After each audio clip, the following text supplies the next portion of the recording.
오늘 우리에게 주신 하나님 말씀은 마태복음 19장입니다. 16절에서 22절까지 말씀입니다. 어떤 사람이 주께 와서 이르되 선생님이여 내가 무슨 선한 일을 하여야 영생을 얻으리까? 예수께서 이르시되 어찌하여 선한 일을 내게 묻느냐? 선한 이는 오직 한 분이시니라. 내가 생명에 들어가려면 계명들을 지키라. 이르되 어느 계명이오니까? 예수께서 이르시되 살인하지 말라, 간음하지 말라, 도둑질하지 말라, 거짓 증언하지 말라, 내 부모를 공경하라, 내 이웃을 네 자신과 같이 사랑하라 하신 것이니라. 그 청년이 이르되 이 모든 것을 내가 지키었사온데 아직도 무엇이 부족하니까? 예수께서 이르시되 네가 운전하고자 할진대 가서 네 소유를 팔아 가난한 자들에게 주라. 그리하면 하늘에서 보화가 네게 있으리라. 그리고 와서 나를 따르라 하시니 그 청년이 재물이 많으므로 이 말씀을 듣고 근심하며 가니라. 아멘. 오늘 새벽에 예배하신 은혜가 우리 성도님들께 함께 하시기를 예수님의 이름으로 축복합니다. 아멘. 오늘은 예수님 앞에 나온 부자 청년의 이야기를 자세히 보겠습니다. 이 청년은 영생을 얻고 싶어 했습니다. 영생이 그만큼 소중하다는 것을 알았겠죠. 그래서 예수님께 묻습니다. 어찌하면 영생 얻습니까? 16절을 제가 다시 보겠습니다. 어떤 사람이 주께 와서 가로되 선생님이여 내가 무슨 선한 일을 하여야 영생을 얻으리까? 자, 여러분 여기서 무엇이 잘못됐다고 느껴지지 않으십니까? 이 질문이 잘못됐습니다. 무슨 선한 일을 해야 영생을 얻으리까? 이 질문이 잘못된 질문입니다. 마치 영생을 선한 일을 해야만 얻을 수 있는 것으로 오해하고 있는 겁니다. 이 역시 세상 기준입니다. 무슨 말이냐? 세상에 주고받는 원리가 그 안에 있었던 겁니다. 자, 내가 선한 일을 했으니까 대가로 나에게 영생을 줘야 되는 거 아닌가? 그거 아닙니까? 그러나 천국은 사람의 선행으로 가는 것이 아닙니다. 예수 그리스도의 십자가의 보혈로 씻음받고 죄사함 받은 사람만이 갈 수 있는 곳입니다. 아멘. 그래서 오히려 예수님이 다시 묻는 겁니다. 17절 말씀 제가 읽겠습니다. 예수께서 가라사대 어찌하여 선한 일을 내게 묻느냐? 선한 이는 오직 한 분이시니라. 네가 생명에 들어가려면 계명들을 지키라. 자, 어찌하여 선한 일을 내게 묻느냐? 네 질문 지금 잘못된 거다. 그 말 아닙니까? 그 다음 선한 이는 오직 한 분이시니라. 하나님이죠. 하나님밖에 선한 분이 없다. 하나님 앞에서 선하다고 말할 수 있는 사람은 아무도 없느니라. 그러니까 선한 일로 천국 갈 수 있는 것이 아닌 것이다. 그 말인 겁니다. 자, 그런데 바로 뒤에 그 예수님 말씀이 우리가 오해하기 딱 좋은 말씀이란 말입니다. 그러면서 하신 말씀이 네가 생명에 들어가려면 계명들을 지켜라 이렇게 말씀합니다. 선한 일로 천국 가는 것이 아님에도 왜 계명들을 지키라 또 말씀하실까? 뭔가 앞뒤가 안 맞지 않습니까? 그리고 이 청년은 이미 계명을 잘 지킨 사람이라고 지금 기록되어 있는 거 아닙니까? 그것을 예수님이 모르실 리가 없습니다. 그리고 이 청년도 그 부분에 있어서는 아주 당당합니다. 20절을 보시죠. 20절에 자, 그 청년이 가로되 이 모든 것을 내가 지키었사오니 아직도 무엇이 부족하니까? 자신만만하죠.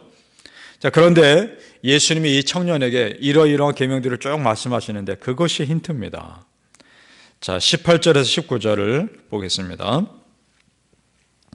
가로되 어느 계명이오니까? 예수께서 가라사대 살인하지 말라, 간음하지 말라, 도둑질하지 말라, 거짓 증언하지 말라, 네 부모를 공경하라, 네 이웃을 네 몸과 같이 사랑하라 하신 것이니라.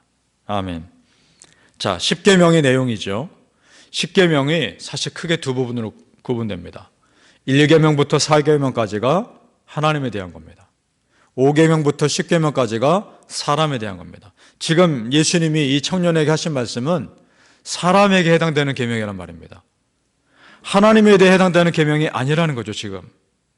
그러면 이것이 힌트인 겁니다. 이 청년의 문제는 사람과의 관계가 아니라 하나님과의 관계라는 겁니다. 그 부분을 지금 예수님은 체크하실 겁니다. 그래서 21절과 22절을 말씀하시는 겁니다. 같이 읽어보죠. 이 구절은 시작. 예수께서 가라사대 네가 온전하고 잘진대 가서 네 소유를 팔아 가난한 자들을 주라. 그리하면 하늘에서 보화가 네게 있으리라. 그리고 와서 나를 쫓으라 하시니 그 청년이 재물이 많음으로 이 말씀을 듣고 근심하며 가니라. 아멘. 자, 그 첫 부분 보죠. 네가 온전하고 잘진대. 이 말은 네가 십계명을, 하나님 계명을 온전히 지키려고 하려면 다음과 같이 해라. 뭐냐? 네 소유를 팔아라. 가난한 자들에게 주고 그러면 하늘의 보가 내게 있을 것이다. 이 말씀 무슨 말이냐? 네가 이 물질보다 하늘의 것을 더 사랑할 수 있느냐? 네가 가지고 있는 것보다 하나님을 더 사랑할 수 있느냐? 그 질문인 겁니다. 그리고 와서 나 예수를 신뢰할 수 있느냐? 그 질문하고 있는 겁니다. 그런데 지금 이 부분에서 이 청년은 걸린 겁니다. 근심하며 가고 있다. 물질보다 하나님을 더 사랑하지 않은 겁니다. 그리고 지금 잘 보셔요. 네 소유를 팔아라고 했을 때 네 소유를 다 팔라고도 한 게 아닙니다. 네 소유의 일부분을 팔라는 거 압니까? 그 부분에서도 걸린 거죠. 이것은 보면 이 청년이 아직 여전히 땅의 것에 묶여 있다는 것을 알 수 있는 겁니다. 자, 다른 사람들 보기엔 어땠을까요? 이 청년이요, 꽤 괜찮은 사람이었을 겁니다. 사람과의 관계도 나이스하고 가진 것도 여유가 있는 성공한 젊은 사업가 같은 사람이지 않았을까요? 사람들 보기에는 아주 훌륭한 괜찮은 1등 신랑감이었을 겁니다. 그러나 하나님 보시기에는 그렇지 않은 겁니다. 그 마음 가운데 자기 의로 가득히 있었던 거죠. 우리 성도님들, 하나님과 나의 관계가 건강한 것이 가장 우선임을 믿으시기를 축복합니다. 구약의 율법은 하나라도 지키지 않으면 다 지키지 않은 겁니다. 야고보서 2장 10절 말씀입니다. 누구든지 온 율법을 지키다가 그 하나에 거치면 모두 범한 자가 되나니. 그러니까 실상 이 청년은 계명을 온전히 지킨 것이 아닙니다. 자기는 다 지킨 것이라 생각했지만 정작 중요한 하나님과의 관계가 건강하지 않은 겁니다. 다 지키지 않은 겁니다. 우리 성경에 삭개오 스토리 여러분 다 기억하실 겁니다. 세리장 삭개오가 예수님 만나서 변화받아 결단한 내용이 나옵니다. 그가 예수님 앞에서 이렇게 고백하죠. 누가복음 19장 8절에서 9절입니다.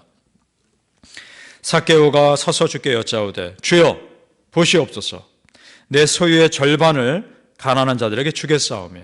어떻습니까? 다르지 않습니까? 지금 이 청년과 만일 네 것을 토색한 일이 있으면 사배는 갚겠나이다. 예수께서 이르시되 오늘 구원이 이 집에 이르렀으니 이 사람도 아브라함의 자손이로다. 아멘. 지금 삭개오가 재산을 많이 바쳤다고 해서 오늘 이 집에 구원이 이르렀다 이렇게 말씀하시는 게 아닙니다. 자기 재산보다 예수님 따르겠다고 결단한 것을 보고 구원이 이르렀다라고 말씀하신 겁니다. 믿습니까? 오늘 말씀에 나온 청년과 완전히 다르죠. 똑같은 예수님 앞입니다. 그러나 반응이 전혀 다른 겁니다. 무슨 말입니까? 결국 믿음은 결단인 겁니다. 예수님 사랑할 거냐? 세상 사랑할 거냐? 결단입니다. 예수님 사랑한다는 것은 말씀에 대한 순종으로 나타나는 것이고, 세상을 사랑한다는 것은 물질에 대한 집착으로 나타나는 것입니다. 여러분, 이 청년이 근심하며 돌아가서 어떻게 살았을까요? 근심하며 돌아갔다고 되어 있는데 그 다음에 성경에 기록이 없으니까 정확히 할 수는 없지만 충분히 추측은 가능합니다. 어떻게 살았을까? 영생에 대한 갈급함이 전혀 없이 그 사람이 가지고 있는 물질의 만족으로 아마 세상 기쁨 가운데 살았을 겁니다. 그러나 그런 삶은 기껏해야 100년입니다. 성도님, 지금 이 땅에서 우리 크리스찬의 100년의 삶은 저 영원한 천국의 삶을 준비하는 그런 삶인 줄 믿습니다.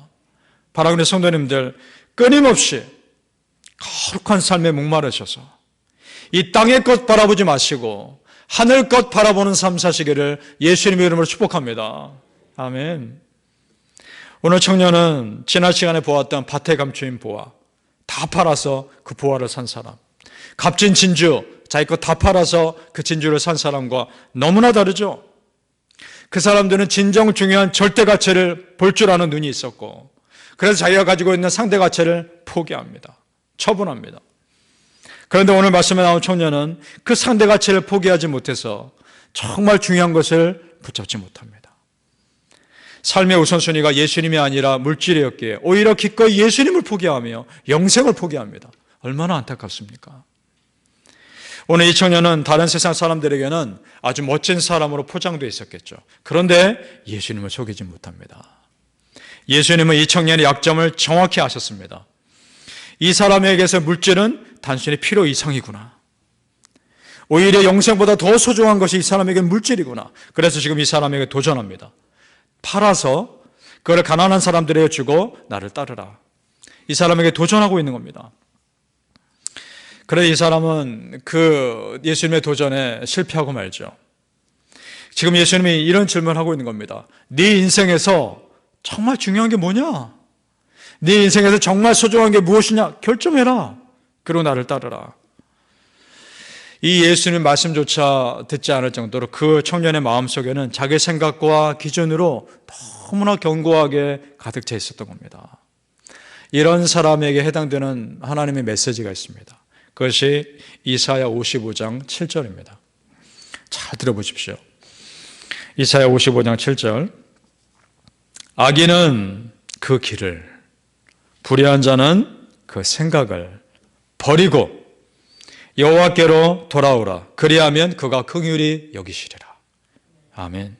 자, 그 길을, 그의 삶의 방향, 삶의 기준을, 그 다음에 그 생각을, 자신이 옳다고 확신하는 그 고집을 버리라. 그리고 돌아오라. 방향을 돌이켜라. 그러면 책임져 주시겠다는 겁니다.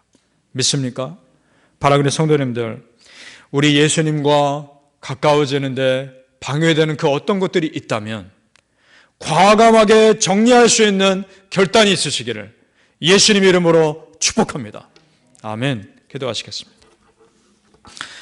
아버지 하나님, 땅의 것 바라보지 않게 하시고 하늘의 것을 바라보게 하여 주옵소서. 내가 예수님께 나아가는데 방해되는 것이 있다면 과감하게 정리할 수 있게 하여 주옵소서. 내 삶의 영적인 가지치기를 하게 하여 주옵소서. 하나님께 집중하지 못하는 것들 하나 둘씩 다 가지쳐서 내 삶이 하나님께 집중하고 예수님의 은혜에 집중하며 성령님의 함께 하심에 집중할 수 있도록 도와주시옵소서. 우리 성도님들, 오늘 이 새벽에 하나님께 결단하며 기도할 때 놀라운 믿음의 역사가 일어나게 도와주시고 우리 성도님들 하나님께 더 가까이 나아가는 오늘 하루가 되게 하여 주옵소서. 이전과 오늘이 또 하나의 분기점이 되게 도와주셔서 이전의 삶과 오늘 이후의 삶이 또 하나 완전히 다른 믿음의 삶이 되게 하여 주옵소서. 결단케 하여 주시옵소서. 감사하며 예수님 이름으로 기도합니다. 아멘.